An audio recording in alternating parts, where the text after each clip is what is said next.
Fundevogel. From Grimm's Fairy Tales. There once was a forester who went into the forest to hunt, and as he entered it he heard a sound of screaming, as if a little child were there. He followed the sound, and at last came to a high tree, and at the top of this a little child was sitting, for the mother had fallen asleep under the tree with the child, and a bird of prey had seen it in her arms, had flown down, snatched it away, and set it on the high tree. The forester climbed up, brought the child down, and thought to himself, "You will take him home with you, and bring him up with your Lena."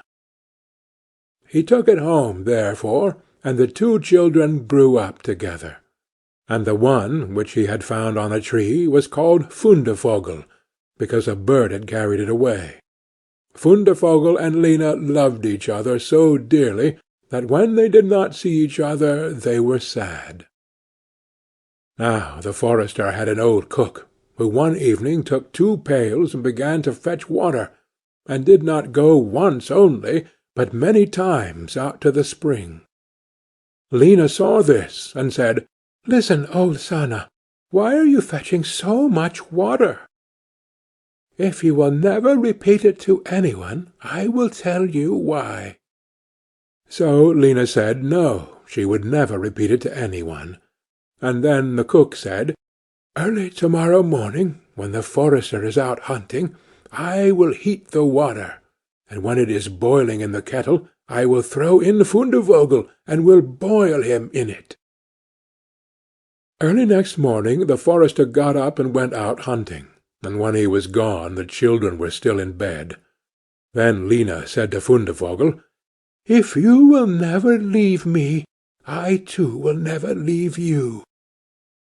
Fundevogel said, "Neither now nor ever will I leave you." Then said Lena, "Then will I tell you. Last night old Sanna carried so many buckets of water into the house that I asked her why she was doing that, and she said that if I would promise not to tell any one, and she said that early to-morrow morning, when father was out hunting, she would set the kettle full of water, throw you into it, and boil you.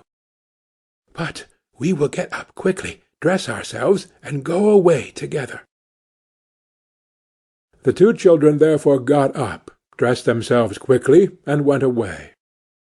When the water in the kettle was boiling, the cook went into the bedroom to fetch Fundevogel, and throw him into it. But when she came in and went to the beds, both the children were gone. Then she was terribly alarmed, and she said to herself, "What shall I say now when the forester comes home and sees that the children are gone? They must be followed instantly to get them back again." Then the cook sent 3 servants after them, who were to run and overtake the children. The children, however, were sitting outside the forest, and when they saw from afar the 3 servants running, Lena said to Fundevogel, "Never leave me, and I will never leave you."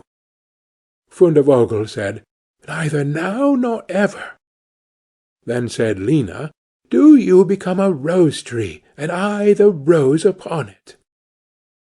When the 3 servants came to the forest, nothing was there but a rose-tree, and 1 rose on it, but the children were nowhere.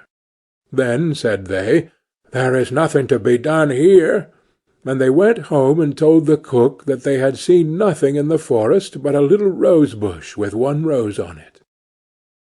Then the old cook scolded and said, "You simpletons! You should have cut the rose-bush in 2, and have broken off the rose and brought it home with you. Go, and do it at once." They had therefore to go out and look for the 2nd time. The children, however, saw them coming from a distance.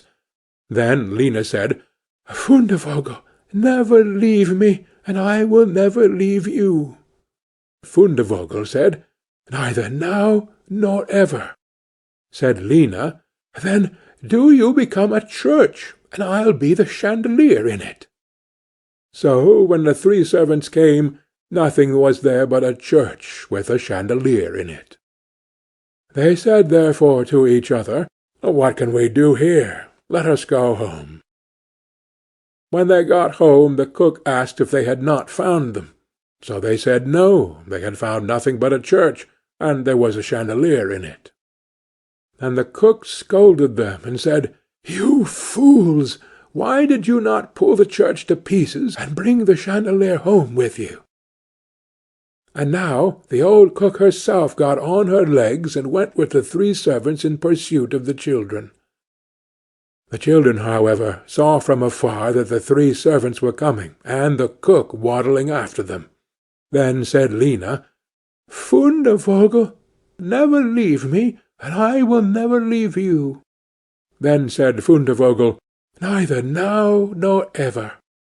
Said Lena, "Be a fish-pond, and I will be the duck upon it." The cook, however, came up to them, and when she saw the pond she lay down by it, and was about to drink it up. But the duck swam quickly to her, seized her head in its beak, and drew her into the water, and there the old witch had to drown. Then the children went home together, and were heartily delighted, and if they have not died, they are living still. End of Fundevogel.